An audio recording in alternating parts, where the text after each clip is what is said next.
G'day everybody, welcome back to Bear Essentials Kitchen. Today we're doing a beef and Guinness pie for St Patrick's Day. Now you will find that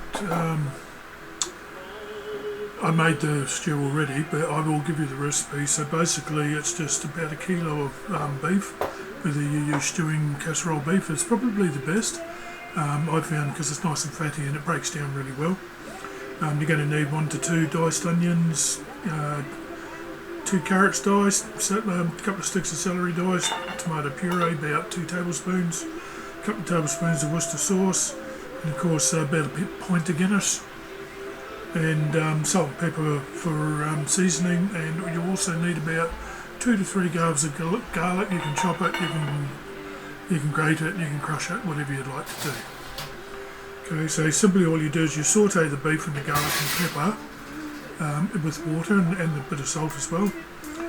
Bring to the boil and simmer for about 45 minutes until the beef starts to tenderise.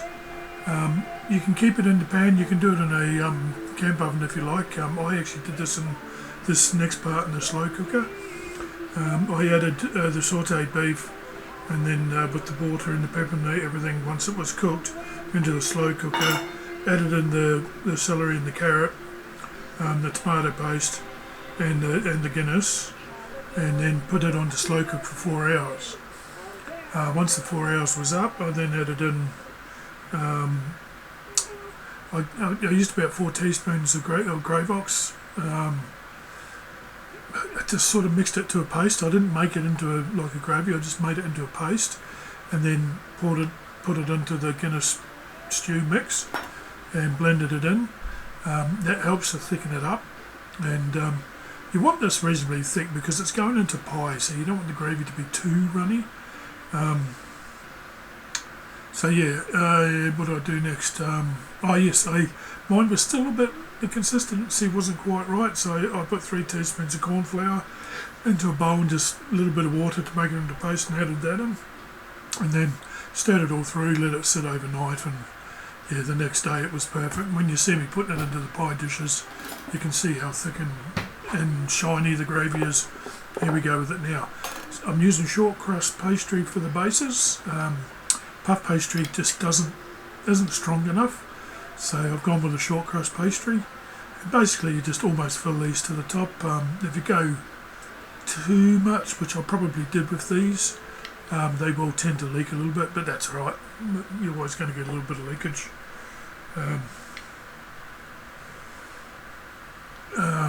Now what are we doing? Oh yeah, so we're getting all these filled up.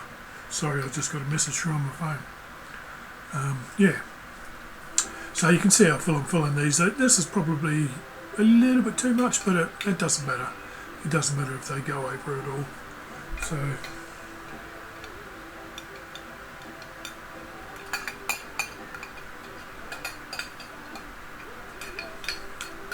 right, so I'm pretty sure we skip ahead soon because I don't really think you need to see me filling all of these up there.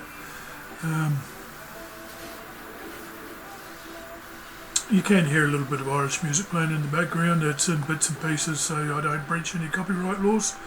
And plus I'm trying to talk over it here, so shouldn't get too much. But there you go, they're all full, ready for their lids. And I sort of just put a lid on, skip, lid on, skip. You don't really need to see it. And by the way, I am wearing shorts. It doesn't look like I am, but I've lost a lot of weight, so my t-shirts look like dresses on me now. So I probably need to get some new shirts soon, I think. But yeah, so it doesn't look like I'm wearing pants, but I am. So now what I'm doing here is once I've squashed the edges down with a fork, trimmed off the excess, but now I'm just rolling the edges up with my fingers. I think it gives it more of a homemade pie look. You want them to look nice, I guess, but I like them looking rough and ready, because I mean that's how I make them, rough and ready.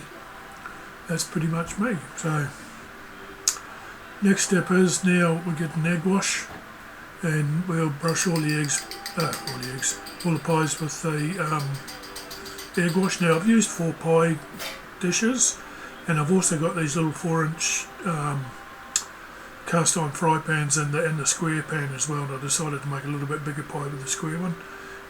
That's for us for later on. But yeah, these little cast iron fry pans, geez, they make good pie dishes. The crusts always come out perfect, so they heat up beautifully. But then I made 4 normal size pie ones as well, so you know, I don't want to seem to be too greedy. But a couple of these are going to be going to the neighbours and to one of our carers that comes in and helps us out, and she loves this sort of thing as well. So yeah, once they're all done, they go into an oven around 180 degrees, and you cook them for about probably 25-30 minutes on a fan forced oven, or until you can see the pastries nice and brown on top. Yeah, so then they go. We've got another oven. I used a second oven here, and our second oven's getting pretty old and it looks a bit manky on the inside, but it still works fine. Right, now onto the Colcannon. Colcannon is an Irish mash with onions and cabbage. Now, oh sorry, with the ingredients list I didn't tell you for this, it's onion. I used 3 small onions, so 2 medium onions would be fine. I just halve them and slice them. I've used 1/4 of a cabbage, which is finely sliced as well. And you want some potatoes to boil. As you go, 1 potato per person. So I've already pre-boiled the potatoes, and I'm getting ready to mash them shortly. Now, Colcannon does use a lot of butter, okay? It uses 6 tablespoons of butter. About 3 tablespoons have gone into here, the cooked onions and the lettuce. The cabbage, not lettuce. Cabbage. There's already a couple of tablespoons in with the the potatoes, ready to be mashed. And you'll also need some thick cream. I'm just adding some salt, and I'll add some pepper. And basically all you're doing is you want to just fry the onions and the cabbage until it's softened. It doesn't have to be caramelised. I mean, you can caramelise it if you want to, but it doesn't have to. Another way to make Colcannon that I've seen on other recipes is in the place of using onion, you could use leeks. If there's something that you like, you can use leeks. I've done it with leeks before and it was beautiful. And some people also add bacon. Now I've had bacon with it before. It's nice, but it's just as lovely like this. As a bit of a cheat to brown up your onions and your cabbage, you can always put in a tablespoon or 2 of Worcester sauce. It's not part of the menu, but you can put it in if you like. It does. I don't think it takes anything away from it, and it's a good way to brown your onions up too. So basically, you just stir this around, and then I'll end up chucking the lid on and letting it just simmer over a heat until it all softens up. So next, we're over to the mashed potato. So the butter is already melted into the potato. So now I'm going to mash this up with I've got a pretty big masher here. Once I'm done with that, then I'll swap over to a finer masher, because I want this to be, I don't want any chunks of potato on this, because this is quite a creamy potato mash. But if you like it nice and chunky, fine, do that, that's up to you, totally. But I wanted this nice and light and creamy, so get all the big lumps out, and then I'll switch over to a finer masher. And this is really easy to mash. The potatoes have been cooked well, and I'm adding in some black pepper. So it's had 3 tablespoons of butter in it. I'll add another tablespoon, or 2 tablespoons, sorry. I'll add another tablespoon at the end. But you can see this mash is a lot smaller, and it's just really making the mash nice and fine. Fairly simple.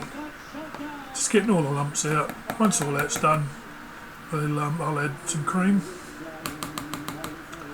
And look, you can do this with a spoon. I like to do it with a whisk, just because it makes it blend really well. So I've only shown it once, but I did add a little bit extra cream towards the end because it just wasn't quite there. But as you can see, it goes nice and creamy. Still holds together reasonably well once it's all well combined. And if the potatoes are hot, this should be fine. A quick taste. Yep, that was beautiful. So now it's ready to be made into Colcannon. Once the cabbage and the onions are ready, we'll add that and mix it all together. Look how creamy that is. It's so nice. So this is all just about ready. Another quick stir. I think I do leave it to brown up a little bit. So, yeah, as you can see, it's browning up a fair bit. If you want, you can add just a little bit of water just to deglaze the bottom of the pan, because that's all flavour down there if you want to. I didn't in this case, but normally I would, I just didn't remember to do it. So now this goes over to the pot. Well, actually no, sorry, we're going to go and have a look at how the pies are doing. This is the old oven. As you can see, it's a bit old inside, but it still cooks beautifully. Yep, they come along well. I think that's just about ready to go now.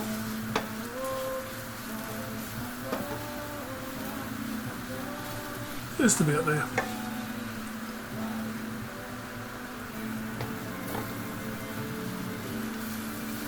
Yep, I think that looks good. That's got a nice colour on it now.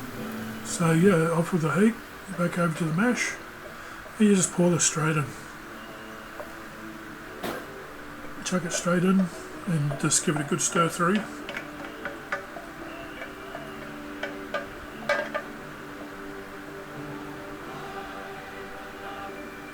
Right, so now you give it a good stir through, make sure it's all well combined, and that's pretty much what Colcannon is. It's just onions, cabbage, cream, butter, potatoes, pepper, salt, and that's it, mixed together. And you'd be surprised how good this tastes. It's really nice. Anyway, I hope everybody has a very happy and safe St. Patrick's Day. This is our Irish meal today. I will add a photo of the post so you can see what it looks like on the plate. I don't think you need to see me serving up, but yeah, that's it. Beef and Guinness pies with Colcannon mash. Finish it off with a dollop of butter on top. And there you go, we're done. I'll see you when I serve up. Thanks for watching. Have a great day.